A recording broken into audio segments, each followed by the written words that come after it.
And former mayor of Cleveland, Dennis Kucinich. President Reagan's pollsters predict a 50-state sweep on November 6th. Is it going to happen? He's no doubt in a strong position, but I'm hopeful that the Democrats will rally to our candidate, Walter Mondale, and hopefully by the time Election Day comes, we can close the gap. There's no question that Reagan has a lead right now. The question is whether the traditional Democratic constituencies can come out and defend the heritage of the Democratic Party in this election. Let's say that he does win, just for a hypothetical situation. Does it matter whether or not he wins big? I disagree with the political theorists who suggest that a Reagan victory would mean a new realignment in American politics. I think he, as an individual, has very strong appeal with the voters. But I think the American people are essentially non-ideological. I don't think that they are falling into an ideological step in their support of Ronald Reagan. And if he does win, and I'm not ready to concede the election to him at this time, I think that it would be a statement of support for the man, and not necessarily for his policies, because we've seen the dichotomy that exists between the support for the man and the rejection of his policies. And I would not anticipate that there would be the kind of significant realignment that some people are forecasting right now. Do you think there will be some kind of shift from the Democratic Party over to Republican? Well, no. I think the realignment that will take place will be within the Democratic Party. Because if we are not able to win the confidence of the American people on our national ticket, then we have to look at our party and see if there's any issues that we've neglected, to see if there's anything that we've done to ignore the basic constituency that has formed the nexus of the Democratic coalition over the last 40 years. And it may be that we're going to have to go through a period of examination in order to resurrect our party. It's not dead yet, though. We're still in this election, and Mondale and Ferraro and Democrats across the country are doing everything they can to see that our party and our country has a fighting chance in this election. Dennis Kucinich is with us in this last hour in our last trip on Grassroots 84. He was the mayor for 2 years in the late 70s, and he is now last year recently elected member of Cleveland's City Council. What we want you to do in this hour is begin dialing right now, and we're going to try and pack in as many calls as possible with Dennis Kucinich, because I think it's going to be an interesting exchange here. For those of you calling from Ohio, call this number, 202-783-2727, and the other number, 202-628-2525, is for those of you who want to call in from around the country. Mr. Kucinich, let me start out a little bit by talking about you. For those of our viewers who are outside of the Ohio area, they may not be quite as familiar with you as those who live here. You have been known for an abrasive, aggressive style in trying to get things done politically. Is that an effective style in trying to get things done? Well, I've always been a vigorous spokesman for the economic rights of the people who are my constituents, and I think that's been my responsibility. Hopefully, all of us who have been in politics for a while, and I've been in politics now for about 17 years, can mature and can begin to look at life in a little bit different way that would enable us to even better serve the constituency that we have. I think that I've taken some important stands on behalf of my constituents, particularly with respect to utilities and banks and the economic rights of working people. And if I seem a little bit more tempered in my approach, there's, I suppose, a difference between the person who was 31 years old, mayor of Cleveland, and the person who's right now facing the camera at age 38. We all tend to learn a little bit as time goes, hopefully, and that has some effect on our worldview, which in turn affects our politics. There was a recent article that came out in Polish American Voice just this month, and it's entitled "Kucinich and the Stormy on the Comeback Trail." Are you on the comeback? Well, I think that if I judge from the support I've had around the state, I think that my political career is on the ascendant. The question is not so much what's going to happen to me, but what's going to happen to the constituency that I represent. There are a lot of people unemployed in this state who need a spokesman. There are people who are not being dealt with fairly by utilities, by major corporations, who need to have someone who's going to stand up and defend their interests. And that's what my career has been about and will continue to be about.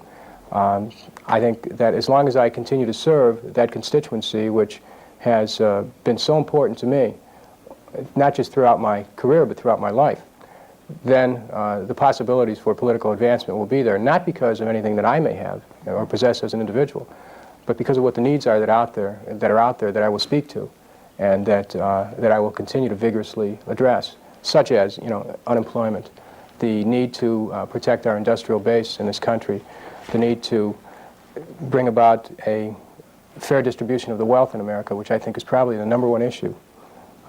There are a range of economic issues that I'm going to continue to work on, not only as a member of City Council, but as someone who's very active in state politics in Ohio. And there is a possibility that in 1986 I may be running for the U.S. Senate to take this, this economic statement to a different forum. Now, when you came into office as mayor, you brought with you what was called at that time a new urban populism. Is that what you're talking about? I would say that there is room for a politics that addresses the broad-based concerns of the people. Everyone uses the term people in politics. It's kind of a throwaway word. However, when I say people, I mean people whose income is perhaps $30,000 and under. I'm talking about those 35 million people in this country who are at or near the poverty line of about $10,100 for a family of 4. I'm talking about nearly 10 million Americans who are unemployed and don't have anyone who's really a spokesman for them. I'm talking about women who are striving for equal pay for the jobs that they do. I'm talking about cities that need someone who's going to speak out on behalf of building bridges and new roads and new water systems. I'm talking about a program that will address the needs of steel workers, auto workers, rubber workers, who are really a very important part of this country, and we've sort of ignored those strategic industries and in turn ignored the people who are part of them. If you want to call that populism, that's okay with me. I would like to call it a progressive approach to politics which embraces the economic needs of people and brings an element of fairness into our national dialogue. No one would dispute that there are many people who are doing better under Ronald Reagan. That's very true. But who's doing better is the question. The upper quarter income in this country? Certainly, because he has accomplished a transfer of wealth of about $25 billion in the last 4 years. But there are a lot of other people who aren't doing so well, and I think that in fairness that we have to direct the debate towards that. Hopefully we've had something of that in this presidential campaign.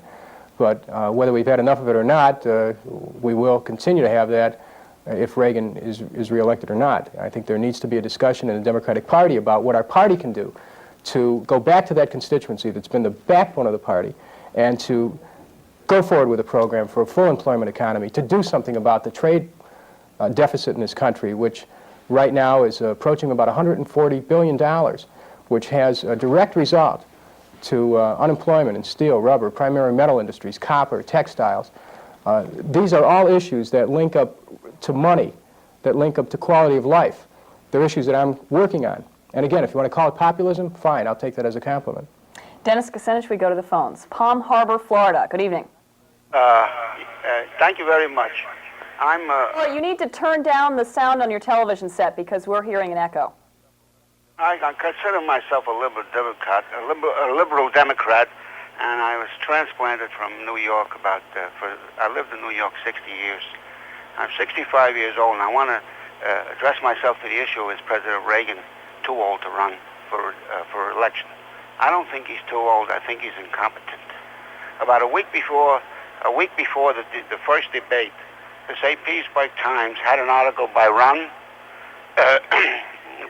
Dugan about an interview that Maureen Reagan secured for Helen Caldicott, a peace activist. And she asked Reagan if he ever met a communist. He said he hates communists.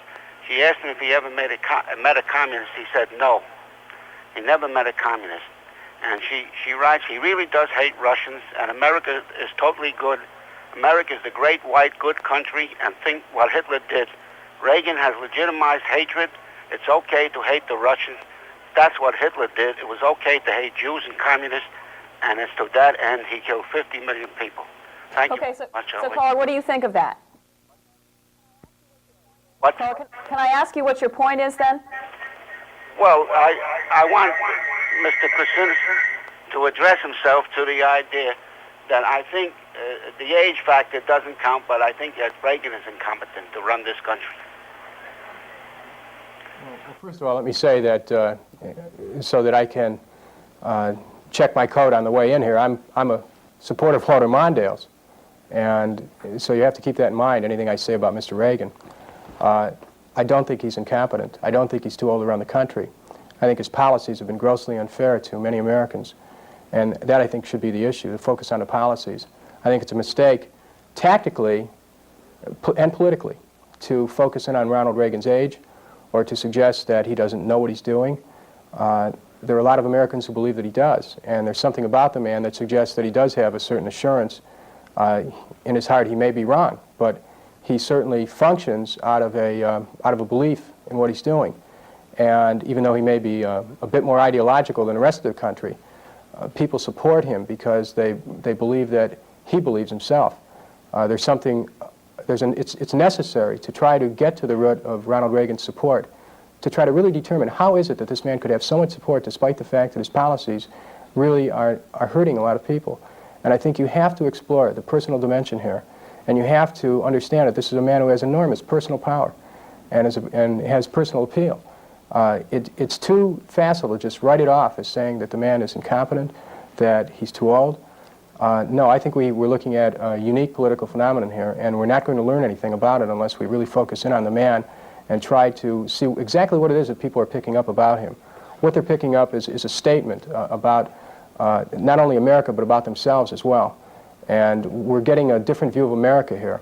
That doesn't mean that there is a Ronald Reaganism about to set into the America body politic. I don't believe that. I think that there is great support out there for him. Walter Mondale, on the other hand, is a person who has had a consistent dedication to principles of equality and justice. His whole career has been about that. And hopefully, the man will be able to project himself enough in the last week here to be able to get the support of a majority of Americans. But if he should fail to do that and Ronald Reagan should win the election, I think that we would have to expect that his policies will continue to exacerbate the already inequitable distribution of wealth in this country. And I think that's the central issue. I don't think the budget deficit's the central issue. I don't think Reagan's age is the central issue. I don't think his alleged incompetency is an issue. I think the inadequate and inequitable distribution of wealth in this country is the issue. Go to Hudson, Ohio. Good evening. Yes, do you think Mr. Reagan has strengthened or weakened the ties with the Soviet Union? Caller, what do you think? Well, I really wouldn't know because I think he has weakened them, and I didn't think they were good at all ever. Okay, thank you. The underlying question there points to world peace. First of all, if we're going to have peace on earth, it has to begin within each of us. Then we can take it to the question of whether or not we can have peace with the Russians. Ronald Reagan certainly has not done anything to further the cause of world peace by staying away from discussions with the Russians.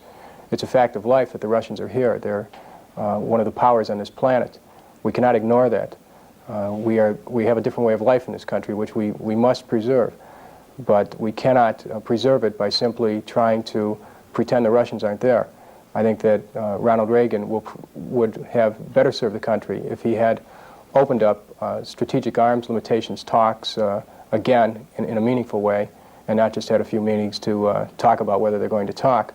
I think it would serve him well if he carried out his latest pronouncement that he is seeking to stop the expansion of any space-age technology with respect to weaponry.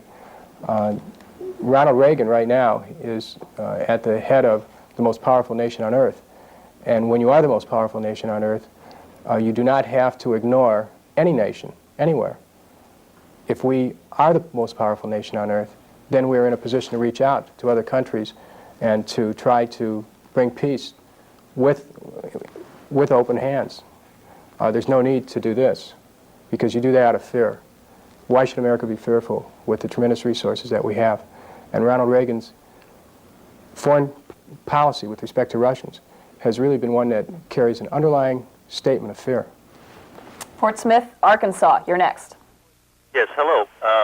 My question is, at the two debates between the two candidates, we've had a lot of comment around here of why the polls are so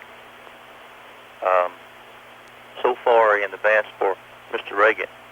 And we have a lot of chit-chat around here, and we wonder why that is. And I get the feeling that a lot of people believe it's the way Mondale has more or less attacked the president, not showing the way we see a lot of respect for the president, and he hasn't really come out and said what he's going to do in the Far East, what he's going to do for the deficit. All he wants to do is attack the president, and I feel like that this has had a lot of effect on the people that don't like to see that. And I was wondering what Mr. Kucinich thinks about that. Okay. I think what's interesting here is the gentleman's perception, because I think if you would have a chance to go back over the tapes of those two debates, you would see that Walter Mondale did in fact address some of the issues that you're concerned about. However, by projecting himself vigorously and aggressively against the president in a way that would be construed as an attack, a lot of people overlooked anything he may have said with respect to the content of his program. And that, I think, is a tactical error on the part of Mr. Mondale, because you cannot beat Ronald Reagan by attacking him personally. People are not going to believe in this country he's a bad man. Now, I don't agree with his politics. I am not voting for him. I'm a supporter of Walter Mondale's. But I think that if we Democrats are going to convince people that we have a better program, then we have to stick with our program. I'm almost chagrined to say that after reading the Democratic platform, which, most of which I agree with, reviewing it a few weeks ago for a speech that I was preparing in Belmont County in Ohio, I saw that most of the Democratic platform was an attack on Ronald Reagan. Now, it's up to us to formulate a policy which can win the confidence of the American people, and we can't do that simply by ripping up our opponent. Now, I'm a person who's been a practitioner in the past of sort of a scorch-the-earth policy to the opposition, so I'm not sitting here as goody two-shoes. I'm sitting here as someone who recognizes that there is a time when you cannot heal a country if you rip your opponent, that it sends out negativity that is very difficult to surmount, and that affects people who watch it. So the Democrats can serve this country better, and I think that we have to strive to do that, but understand the frustration that we feel that no matter what we throw at Ronald Reagan, it doesn't work. However, that's the point. Don't attack the man. Address his policies. Make a statement of what we can do better. I think we've tried to do that, but occasionally we've gotten into the fray of personal attacks, and I don't think that served our party well. Are the Democrats going to take some of these lessons onward to 88, do you think? Well, we're going to have to. There's going to, again, as I said at the beginning of the program, we are going to have to look at what we stand for and whether we're really coming forward with a program that wins the confidence of the American people. I'm hopeful we can still do that. I want to win this election. As a Democrat, I want to see Walter Mondale elected. But more than that, I think if whether Mondale's elected or not, we have to take a look at the Democratic Party. What was the lesson of that primary season? Why did Gary Hart come out of virtually nowhere and come into a position of power in the Democratic Party, particularly when he didn't have much of a platform at all? That's kind of an interesting statement there. What was it about Walter Mondale that did not permit him to win a larger share of people in the party? Why is he having trouble closing ranks now? These are all questions that we have to look at, not in terms of the individuals involved, but they shed light on some larger questions about what direction Democrats would take this country. And again, Walter Mondale is a good man. I really like the man. I think that he would be a good president. I think he has the background to be president. But if he isn't turning on a lot of Americans, I don't think we would only look at the man. I think we have to look at what the party has put into this election. I think we have to make a more vigorous statement on behalf of our basic constituency. Get America back to work. We just shouldn't talk about what FDR said. FDR put the country back to work. He made a statement there, and we should have the ability to do the same thing. That should come through with ringing clarity. Something's been lost along the way. That doesn't mean we're out of this election, but it means it's a lot tougher. Painesville, Ohio. Good evening.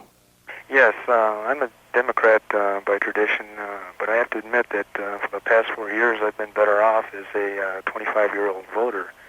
And being from Painesville, Ohio, I'm very well aware of the local Cleveland economy. Now, I can't say so much that the local mayor has been good for the economy locally since when you were in office, and I just am not really determined on how I'm going to vote this year. In the last 5 years, Cleveland has experienced a massive exodus of jobs, but it's been part of a trend that we've seen in the industrial Midwest and the Northeast, principally because of foreign subsidized imports, because there hasn't been an industrial policy in this country. We've really let go of our strategic industrial base. So you see a decline of the population in cities like Cleveland. that seldom has anything to do with who's mayor. It's really a federal matter. So and now as far as you mentioned that you're 25 years old, and we've seen in this election, the polls tell us that younger people are responding to Reagan. I think we have to look at that from the standpoint of what it is about Reagan that appeals to young people. I don't think it's his policies, because certainly he's given fewer young people an opportunity to get to college. He's given fewer of them an opportunity to seek a decent employment afterwards, fewer of them a chance to have a decent standard of living, fewer of them a chance to be able to own a home.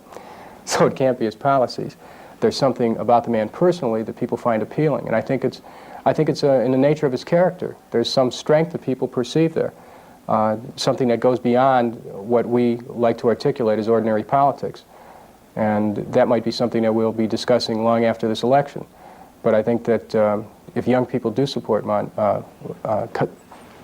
over Mondale, then we have to find out what it's about. Because, you know, the young people in this country have showed us trends before.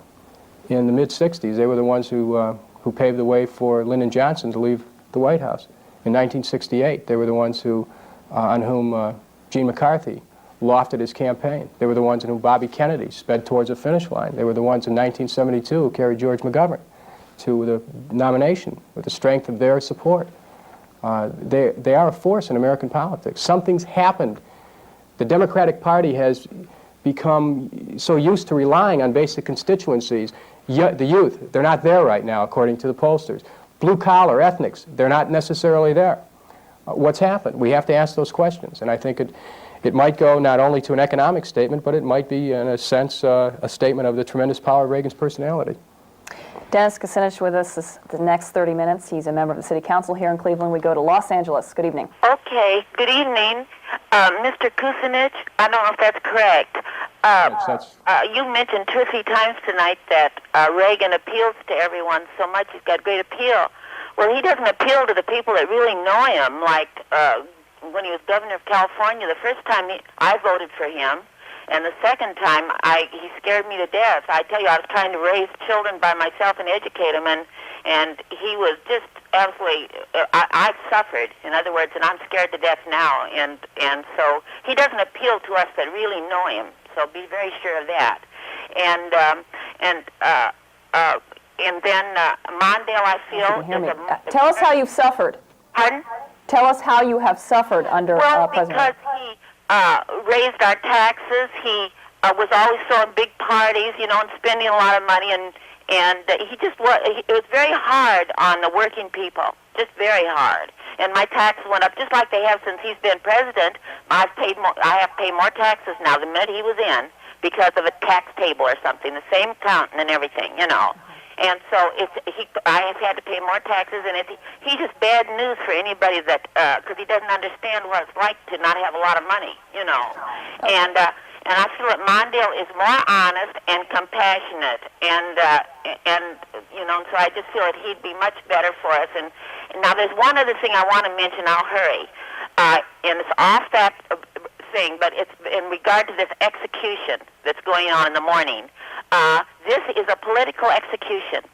And Mr. Hunt, who's a Democratic governor, and I feel like you're a compassionate man, he's a governor, and they have said from North Carolina that he cannot give her a stay of execution because this other one that's running, it's a very conservative state, and they said that he will lose the election, Hunt will lose the election if he gives her a stay of execution. But if he would until after the election, then I think she would get a stay because it's a political execution.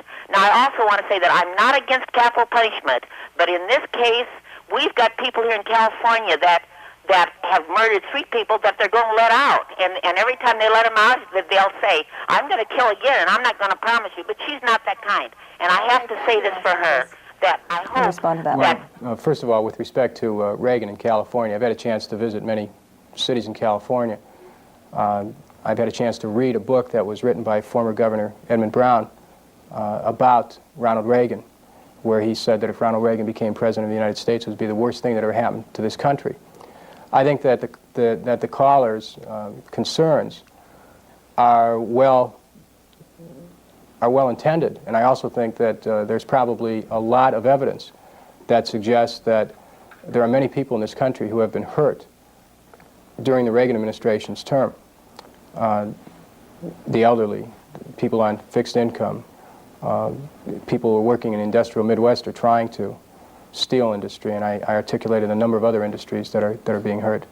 I think I've made it clear at the beginning that I'm not here as a partisan on behalf of Ronald Reagan. I'm also not here with my eyes closed. I'm here because I realize that we have an election right now where we're facing very tough odds because of Ronald Reagan's appeal.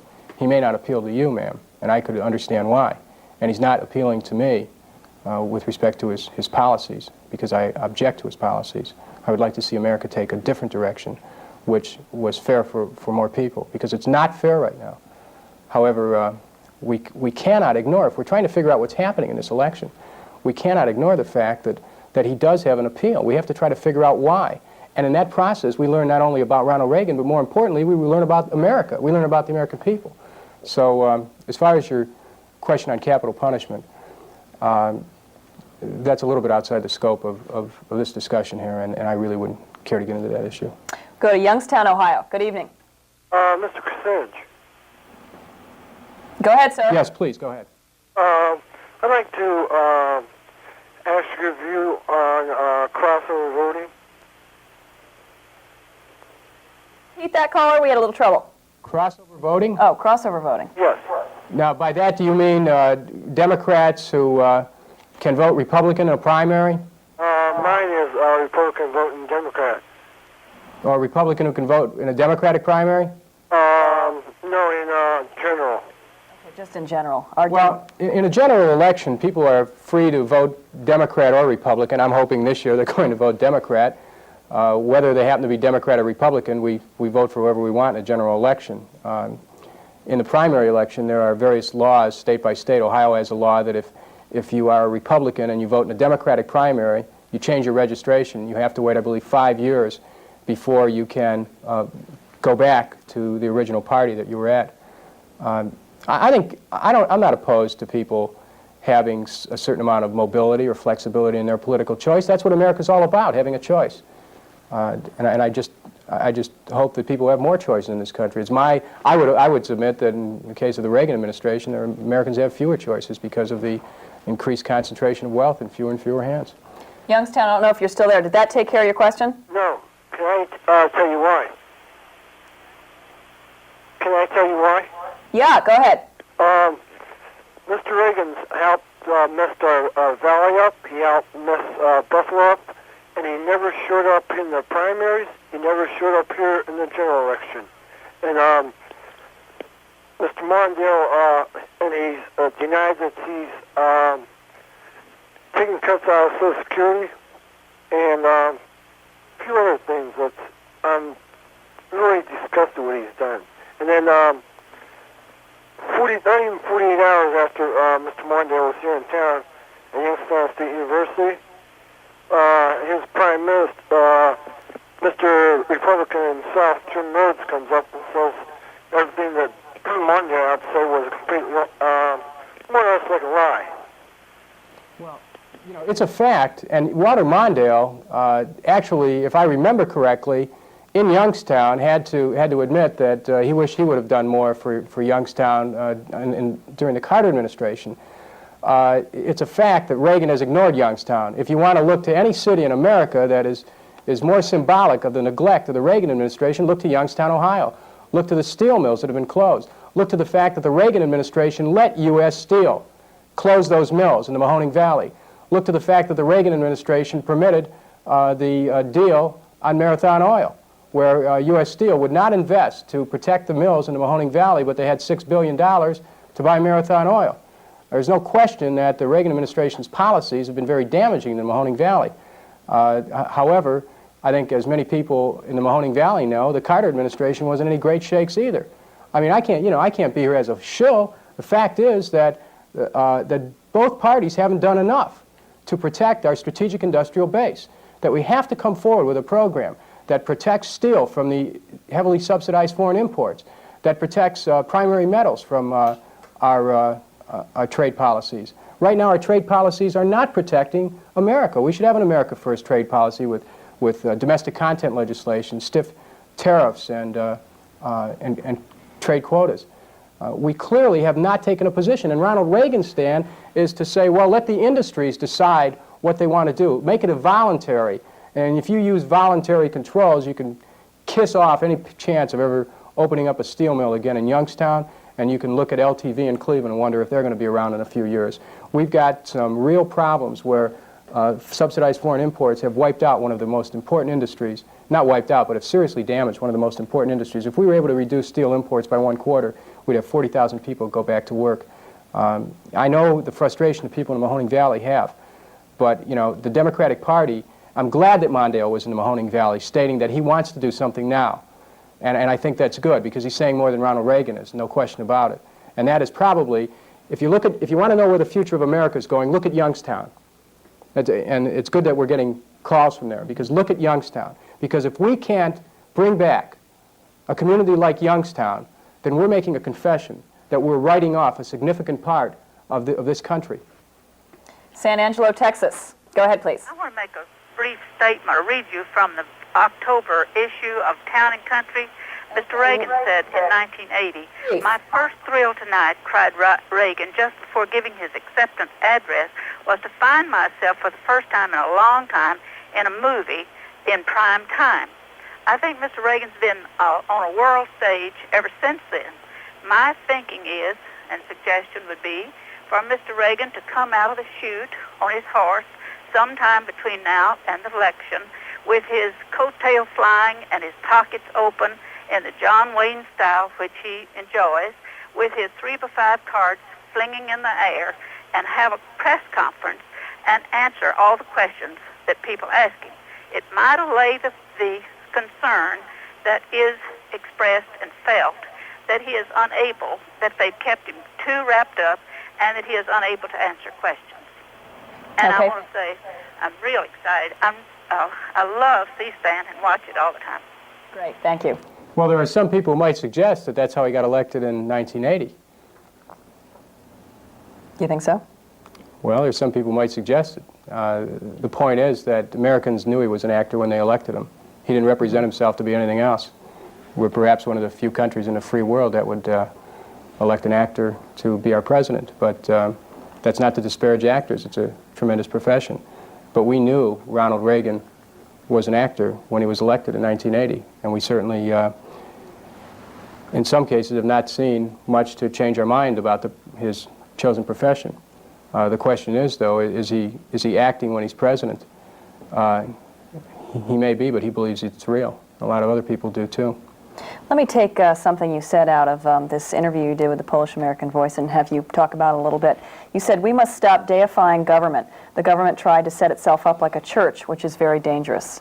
What was that all about? I think that speaks to the fact that really a statement of individualism. Government should never have so much power over the individual that it takes away our ability to try to objectively, even subjectively, analyze what's going on. I don't believe in Big Brother. I don't think the government knows best necessarily. I think that there's a collective genius out in this country, kind of an unarticulated consciousness, which people demonstrate from time to time, that is far superior to any bureaucratic structure known as government. It's sometimes expressed in our political process in an election. Sometimes it's not. But it's really, that statement that you just read is really my belief that that at all times the individual has to be primary, and also, as I've said, we have to remember that we are interdependent at the same time, and that's kind of a transformational approach. The primacy of the individual, but at the same time we are all interdependent, and we're all in this together. And in realizing that we are, perhaps we can have more compassion for each other and more sympathy for the problems that other people face. Cleveland, you're next. Yes, I'm calling to talk to Dennis Kucinich. Go ahead, you got him. I really didn't go along with him when he was mayor. I thought he did a terrible job and was recalled. But listening to him tonight, I see that his views have changed, and I'm beginning to think that he is becoming more mature. Like he said, he was younger when he took office, and he's growing. And I find him very interesting now. I see that he does not does not give all the blame to Ronald Reagan. He blames the Carter administration for some of their faults in Youngstown, and I think that's pretty mature. He's the only person I've seen who, when the Democrats are wrong, he admits to it, and I find that very enlightening. I also would like to have one question. The reason that you think that the ethnic group in Cleveland is going towards Reagan is because most of the people in Cleveland are from the Hungarian, Polish, Yugoslavian, Czech, and other ethnic groups that lived behind the communist countries and saw what the communists did and don't trust the communists and are looking for Reagan to stand up and protect them because they just don't trust the communists. And that's why I think a lot of the ethnic are going toward Reagan. All right, thank you. Well, first of all, I want to say thank you for your comments. Secondly, I want to point out that here's one ethnic that's not for Reagan. I see that there are a lot of ethnics who are out of work in the city of Cleveland because of the Reagan administration's policies. However, the extent to which ethnics do tend to support Reagan would be a statement of their own values. There's a conservative nature that ethnics tend to have that Reagan speaks to. And it's not about the policies that he has. It is certainly not about his policies, but it might be about the values that he communicates. Now, whether or not he lives by those values is another question, but it's what he communicates and what people pick up. Belief in the church. He's paid homage to that many times. Belief in God, as he likes to talk about God a lot. I hope he's as close to God as he tells us he is. A belief in the family. Unfortunately, there are 35 million people in this country who are at or near the poverty line, and a million join the ranks between 82 and 83 in his administration. So some families become poor. Families are poor, they have trouble surviving as a family. Ronald Reagan speaks to values, though, and whether or not people look beyond that is the question. So it is correct that he does have support among ethnics, but I hope in the next few days myself and some other Democratic ethnics can help to change that by showing that the policies have not been conducive to preserving our neighborhoods, our cities, our jobs. Spokane, Washington. Good evening. Good evening. I certainly admire the fine-looking young man who is your guest this evening. I am a woman 65 years old. I was born and raised and registered to vote as a Democrat for the first time in Akron, Ohio, when I was 21 years old. The thing that disturbs me is I returned to Akron, Ohio this year, and I saw what a heavily unionized effort had done to a community. And I went to Cleveland, and I stayed in your beautiful new hotel up there, and it was lovely. But I looked out over the city, and I was so sad because when I was a little girl, that city was my dream. I went there to see Santa Claus, and I looked up at those tall buildings, and Cleveland was a wonderful place. Now, the thing that is worrying me is I hear all these people talking about Social Security and their cuts. I retired at 65. That was or 62. That was almost 4 years ago. I will be 66 in a month. And I haven't had any cuts, and I don't understand what these cuts are they're talking about. They're not from their Social Security check because mine hasn't been cut. Now you tell me about it. Well, there have been cuts in Medicare and Medicaid, I think about $15 billion worth under the Reagan administration, which causes people to have to pay more into or canceled certain deductibles. That has happened. The cuts in Social Security at this point are part of a position that the Democratic Party has taken that we could anticipate from Reagan's reelection. That's what the party asserts. As far as unions, I think that overall the union movement in this country has done a lot to lift up the quality of life, not only for people who belong to unions, but for people who are non-union. Because when you establish a wage scale that is fair, it's in a sense the story of a rising tide lifts all boats. It's a chance for other people to earn a better income too, and that encourages growth in the economy. I think certainly you could point to some abuses of power in unions, and that happens in any institutional structure. But I think that organized labor has really become weaker because they haven't stayed close to some of the basic concerns of their members, not because they've grown corrupt with power.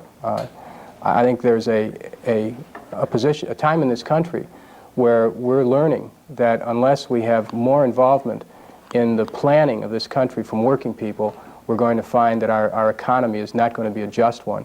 So I would say that even in your home state of Washington, the aerospace workers are very active in the Seattle area, and they do important work. They're entitled to a fair wage.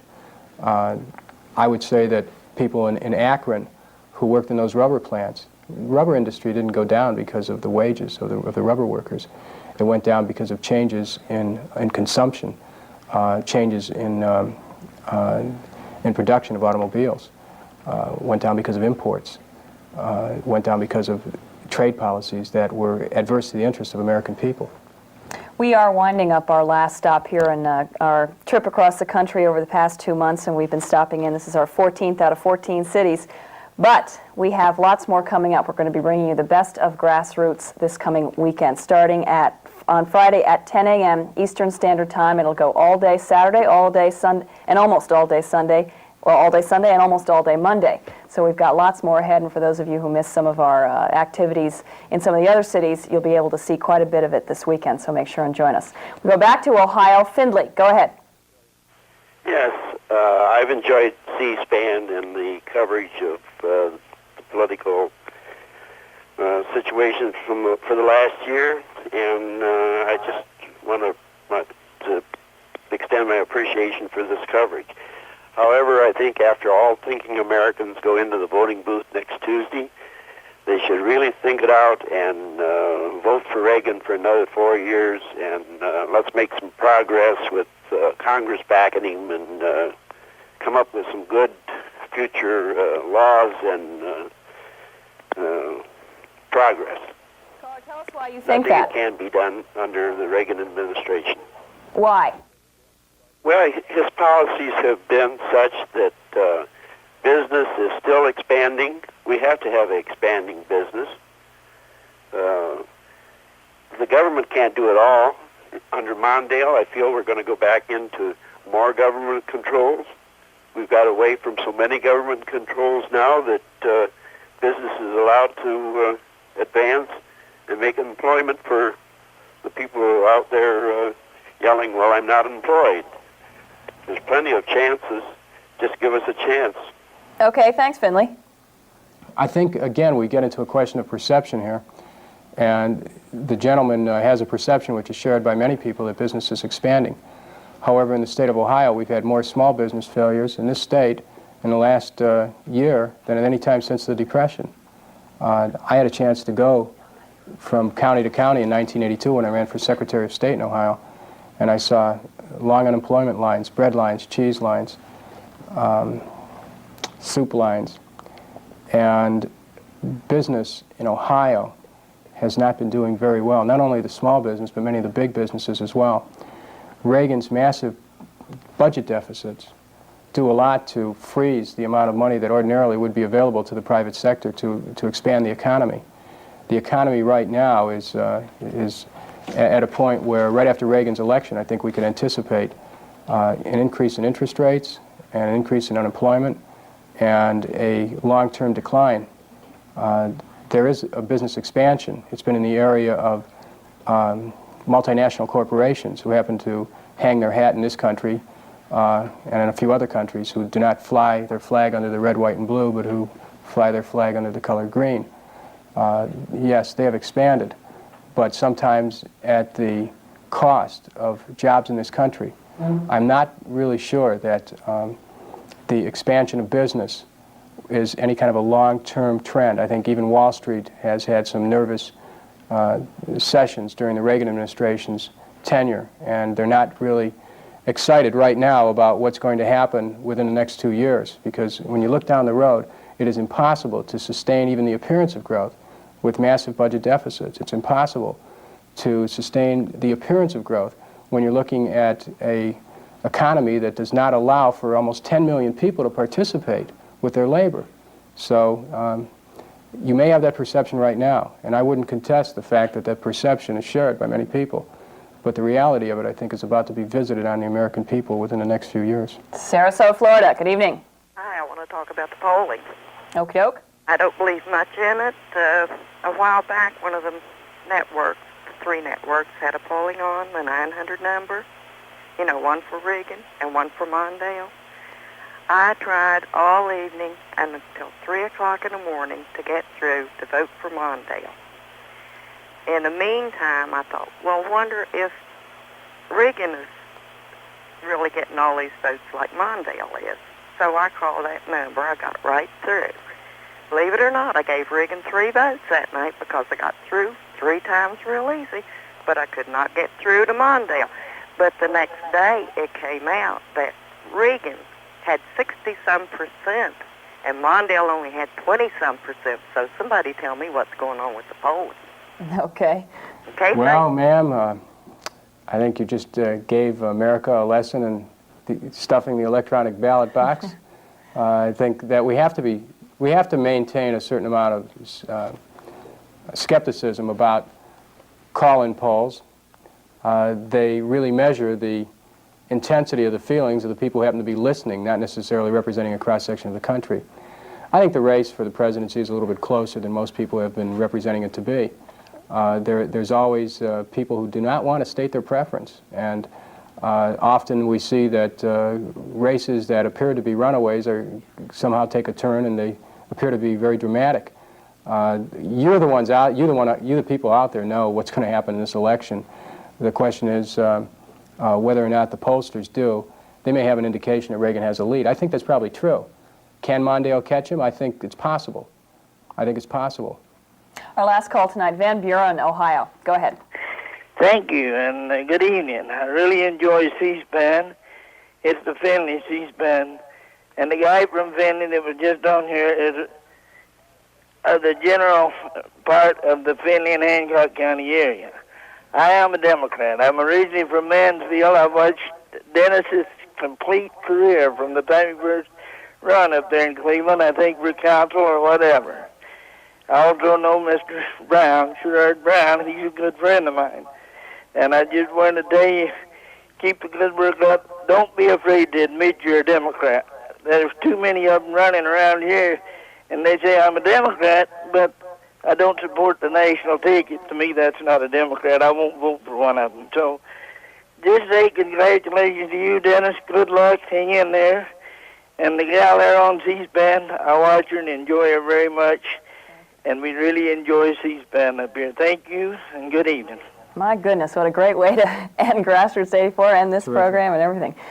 Is it going to make a difference that Walter Mondale came here tonight and actually that President Reagan is going to be visiting Cleveland tomorrow? Well, Cleveland and Ohio end up being very important places in this election. Mondale's been here many, many times. Reagan is showing how he feels that it's important by coming into our city.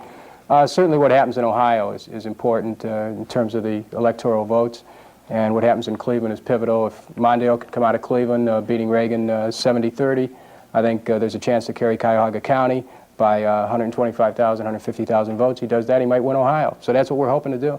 Dennis Kucinich, former mayor of Cleveland and now city councilman, thank you very much for joining us. Thank you. We have, of course, a lot of people to thank over the last 2 months in our Grassroots 84 trips, but there are also a lot of people to thank here in Cleveland.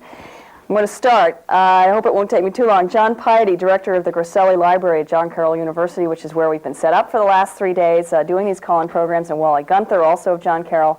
All of the students here at John Carroll who have kind of put up with us going through the library every day and disrupting their studies, I'm sure. Marie Coffey of Viacom, Peggy Keegan of Viacom, and our crews, backstage right now, and also in Washington, Kathy Cahill, Roxanne Belair, Richard Fleeson, Connie Debley, our producer. Many, many thanks to all of those people. It's been a fun 3 days, and it's certainly been a great 2 months. So make sure and join us this weekend for Best of Grassroots, and thank you for being with us tonight.